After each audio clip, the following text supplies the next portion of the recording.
अस्सलाम वालेकुम फ्रेंड्स। नाम है रुमैसा। रुमैसा नाम के मायने है फूलों का गुलदस्ता। नाम है मशाता। मशाता नाम के मायने है अमन पसंद। नाम है ज़रवा। ज़रवा नाम के मायने है बुलंद शानदार। नाम है रायमा। रायमा नाम के मायने है प्यार करने वाली। नाम है अनाइशा। अनाइशा नाम के मायने है खास कीमती। नाम है लामिया। लामिया नाम के मायने है ज़हीन चमकदार।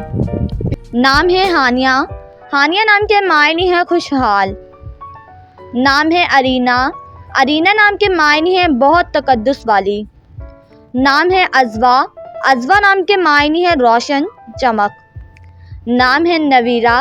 नवीरा नाम के मायने है फूलों की कली। नाम है अब्रिश। अब्रिश नाम के मायने है पानी की तरह तेज़ बहाव। नाम है बेला।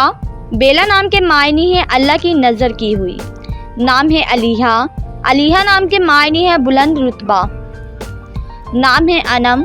अनम नाम के मायने है अल्लाह का इनाम। नाम है वरीशा।